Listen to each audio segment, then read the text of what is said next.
नमस्कार, अरुणाचल समाचार में आपका स्वागत है। मैं हूं मुरी शोभा। आइए बुलेटिन में सबसे पहले देखते हैं मुख्य समाचार।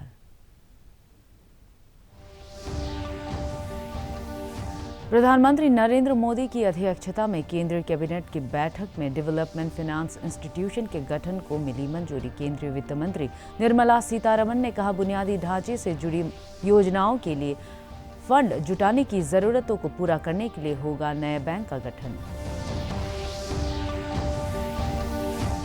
आज मनाया जा रहा है राष्ट्रीय टीकाकरण दिवस। राज्यसभा में केंद्रीय स्वास्थ्य मंत्री डॉक्टर हर्षवर्धन ने कहा, अन्य देशों को कोविड-19 टीकों की खेप भेजकर भारतीय नागरिकों के हितों को नहीं किया जा रहा है नजरअंदाज।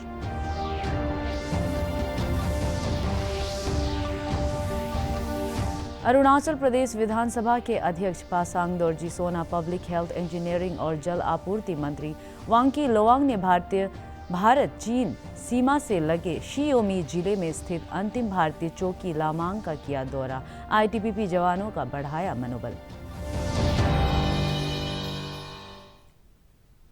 प्रधानमंत्री नरेंद्र मोदी की अध्यक्षता में हुई कैबिनेट की बैठक में आज डेवलपमेंट फाइनेंस इंस्टीट्यूशन के गठन को मंजूरी दी गई। इसकी जानकारी देते हुए केंद्रीय वित्त मंत्री निर्मला सीतारमण ने पत्रकारों को बताया कि बुनियादी ढांचे से जुड़ी योजनाओं के लिए फंड जुटाने की जरूरतों को पूरा करने के लिए डेवलपमेंट फाइनेंस इंस्टीट्यूशन नाम के नए बैंक के गठन को कैबिनेट की मंजूरी मिली है। इससे संबंधित विधेयक जल्द ही संसद में पेश किया जाएगा। उन्होंने बताया कि DFI को 20,000 करोड़ रुपए की शुरुआती पूंजी मुहैया कराई जाएगी और इससे बॉन्ड मार्केट पर सकारात्मक प्रभाव पड़ेगा। Investment fund, we have acknowledged that both development and financial objectives will matter for setting up a DFI, and therefore, whilst we mentioned it in the budget, but even as the budget session is still on, the cabinet has already cleared the setting up of a development finance institution, an institutional arrangement which will help in raising long-term funds. The budget provides for the initial amount. I had announced it in the budget saying capital infusion from our side would be about 20,000 crores, and initial grant of 5,000 will also be made.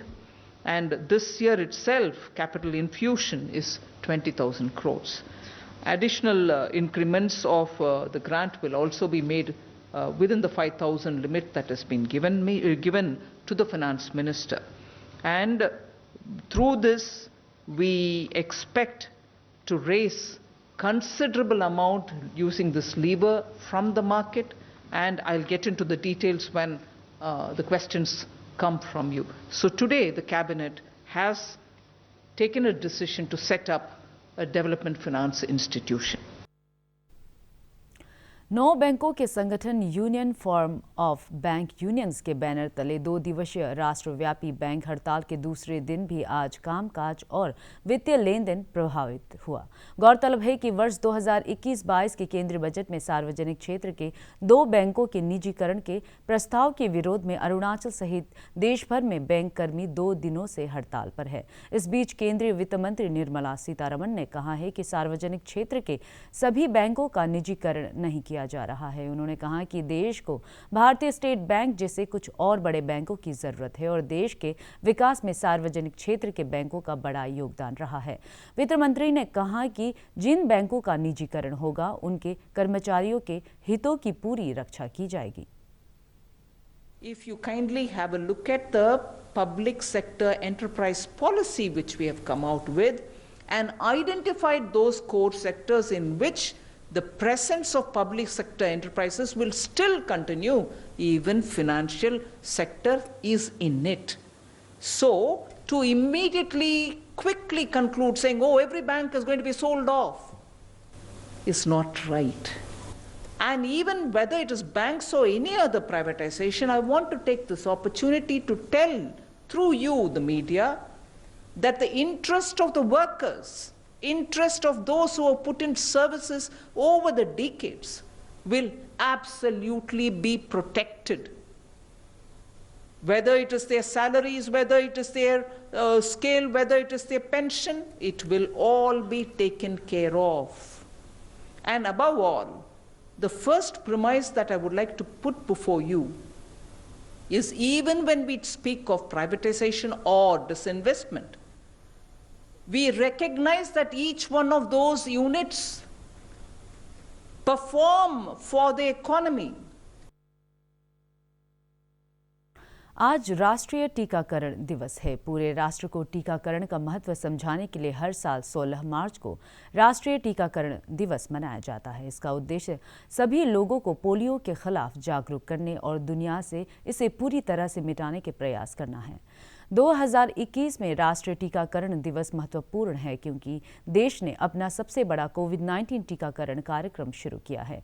इधर आज राज्यसभा में कई सदस्यों ने विश्व के दूसरे देशों को भारत द्वारा मानवीय आधार पर कोविड का टीका उपलब्ध कराने के पहल का स्वागत करते हुए देश के लोगों को आसानी से टीका उपलब्ध कराने की मांग की।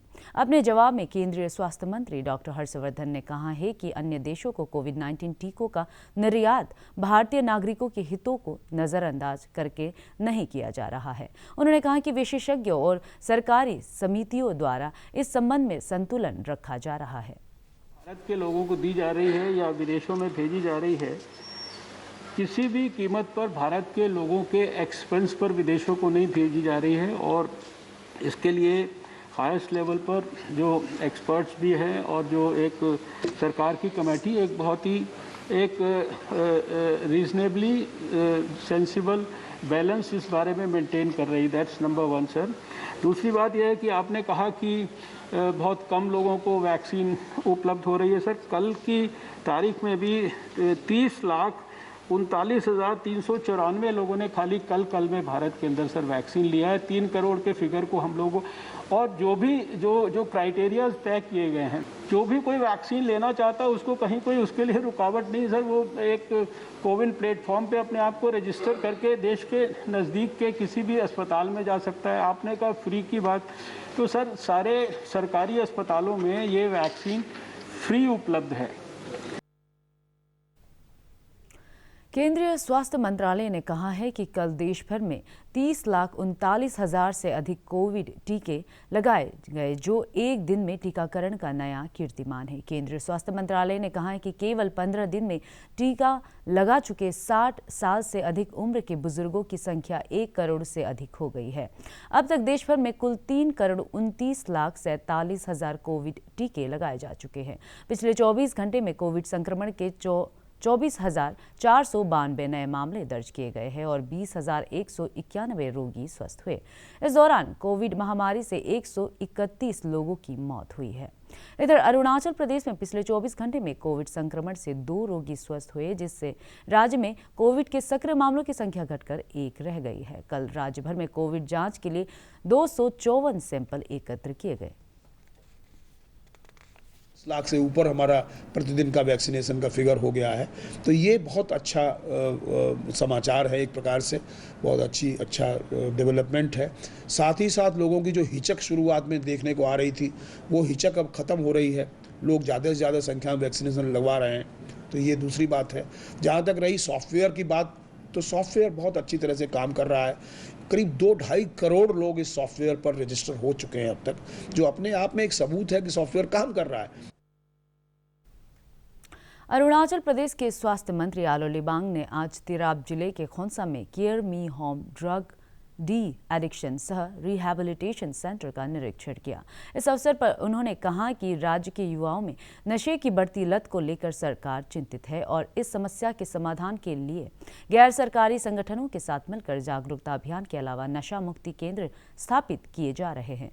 उन्होंने कहा कि राज्य सरकार नशे की लत के शिकार लोगों के पुनर्वास के क्षेत्र में कार्य करने वाले संगठनों को आवश्यक सहायता देगी। श्री लिबांग ने पंचायत सदस्यों और समाज के वरिष्ठ नागरिकों से अपने क्षेत्र में लोगों को नशे से स्वास्थ्य पर पड़ने वाले बुरे असर के बारे में जागरूक करने की अपील की। स्पेशली हेल्थ सेक्टर को आगे कैसे आगे ले जाना है और इसमें कहाँ में फेलर है। बहुत सा क्वारीज आता है असेंबली में और मैं भी सुन लेता है, तो इसलिए मैं तीनों डिस्ट्रिक्ट को विजिट कर रहा है, हमारा डिपार्टमेंट को कैसे आगे ले जाना है और पब्लिक को कैसे सर्विस दे सकता है, इसी अपना आँख से देखने के लिए है। और मैं इसके लिए डिप्टी कमिश्नर साथ में है, मैं उनका साथ भी बात किया है सुबह, क्योंकि ये ऑलरेडी एबेंडन जो डिप्लेटेड कंडीशन में था बोला है, उसको डीसी का 5 से रिनोवेट करके ही इस एक केयर में हम ये सोसाइटी को दिया गया है। तो उसको अभी डिप्टी कमिश्नर साहब ईटानगर में उसको कम्युनिकेट करेगा, तो हम लोग उसका बाद में टिप्स भी देखेंगे। शिक्षा मंत्री ताबा तेदिर और शिक्षा विभाग के विशेष सचिव सारस्वत सौरभ ने आज ईटानगर राजधानी क्षेत्र के नाहरलगुन में स्थित भारत स्काउट्स एंड गाइड के राज्य प्रशिक्षण केंद्र में स्टेट काउंसिल की बैठक में हिस्सा लिया। इस अवसर पर भारत स्काउट्स एंड गाइड के राज्य सचिव Sehang Ronrang, state organisation commissioner C Lowang, राज्य प्रशिक्षण आयुक्त केम्पी पागंग और माध्यमिक शिक्षा निदेशक मार्केन कादू मौजूद थे। अपने संबोधन में शिक्षा मंत्री ने राज्य में कोविड महामारी के संक्रमण को फैलने से रोकने के लिए भारत स्काउट्स एंड गाइड्स के योगदान की सराहना की। के ऊपर में बच्चों की जो ग्रोथ होता है, मेंटल ग्रोथ होता है, उसको 80 to 95% का मेंटल ग्रोथ होता है। अगर उस 3 साल से लेकर 6 साल के बच्चा को हम सही मोल्ड किया जाए, अपनी मातृभाषा को सही सिखाया जाए, तो बच्चे लॉन्ग रन में आने वाले समय में बहुत अच्छे कर सकते हैं। इसलिए जो पीसीसी का जो लागू कर education in child care education को, इसको भी हम लोग शुरू करेंगे आने वाले साल से, और इस आने वाले साल में हम 300 स्कूल को शुरुआत करेंगे। और साथ साथ में हमारे जो आंगनबाड़ी वर्कर हैं, आंगनबाड़ी वर्कर को भी हम इस पीसीसी में डोपटेल करके उसको आंगनबाड़ी को भी बच्चों को पढ़ाने देंगे। अब तो आंगनबाड़ी जब सर्व शिक्षा अभियान में जो हमारे प्री प्राइमरी स्कूल है उसको आंगनबाड़ी को दिया था, लेकिन आंगनबाड़ी टीचर्स को ऐसे अपॉइंटमेंट दिया है, कोई पढ़ाई लिखाई नहीं, किसी को अनपढ़ लोगों को दे दिया है, जिससे लोगों के मतलब बच्चों को पढ़ाई लिखाई नहीं हो पाया। इसलिए जो मेन मुद्दा जो इस आने वाले समय में हमारे एजुकेशन सेक्टर में ईस्ट सियांग जिले के पासीघाट में शारीरिक शिक्षा और खेलों में रुचि रखने वाले शिक्षकों के लिए राज्य स्तरीय प्रशिक्षण कार्यक्रम चल रहा है। इसका उद्घाटन कल अरुणाचल प्रदेश माध्यमिक शिक्षा के विशेष सचिव सारस्वत सौरभ ने किया। इस प्रशिक्षण कार्यक्रम के दौरान fit India, yoga, kho kho, school जा रहे छात्रों के लिए खेलों के महत्व, स्वास्थ्य और स्वच्छता सहित कई महत्वपूर्ण विषयों पर प्रशिक्षण दिया जा रहा है। अपने संबोधन में श्री सारस्वत ने कहा कि स्कूलों में भी खेलो इंडिया के तहत छात्रों को उनकी रुचि के अनुसार खेलों के प्रशिक्षण पर जोर दिया जा रहा है। So these are your mentors who will be there for next 7 days, and they will be sharing their technical expertise as well as subjects to you, so that when you go back to your districts, you have certain things which are very crucial for our boys and girls. Arunachal Pradesh विधानसभा के अध्यक्ष पासांग दोरजी सोना, public health engineering और जल आपूर्ति मंत्री वांकी लोवांग सहित कई आला अधिकारियों ने भारत चीन सीमा से लगे शियोमी जिले में स्थित अंतिम भारतीय चौकी लामांग का दौरा किया और आईटीबीपी के जवानों से बातचीत की। आईटीबीपी के जवानों ने विधानसभा अध्यक्ष और पीएचईडी मंत्री से सड़क और बॉर्डर पोस्ट के विकास से जुड़े मुद्दों पर बातचीत की। उन्होंने स्थानीय प्रशासन और नागरिकों के साथ समन्वय स्थापित कर समस्याओं के समाधान पर जोर दिया। इससे पहले श्री लोवांग ने कल मेचुका में public health engineering and water supply division के नवनिर्मित कार्यालय भवन का उद्घाटन किया। उन्होंने विधानसभा अध्यक्ष के साथ शियोमी जिले के सिंगबीर वाटर ट्रीटमेंट प्लांट का भी उद्घाटन किया। इस प्लांट से जिले के थारगेलिंग, केमरोंग, बुमजी पांगा, मेचुका, सेकारपू, देचेनतांग वेस्ट, नांगसो, मानेंगांग और गेलिंग विलेज को जल आपूर्ति होगी। राज्यसभा में आज आयुष चिकित्साओं को सर्जरी की अनुमति दिए जाने और उनके द्वारा एलोपैथिक दवाओं की प्रैक्टिस से संबंधित मुद्दा उठा। उसके जवाब में केंद्रीय आयुष राज्य मंत्री किरण रिजिजू ने बताया कि सर्जरी की अनुमति दिए जाने से संबंधित मुद्दा न्यायालय में विचाराधीन है। उन्होंने कहा कि सभी हितधारकों के साथ विचार विमर्श के साथ ही यह निर्णय लिया गया। सदस्यों ने इंडियन मेडिकल काउंसिल द्वारा सर्जरी को लेकर सरकार के निर्णय के विरोध का भी मुद्दा उठाया।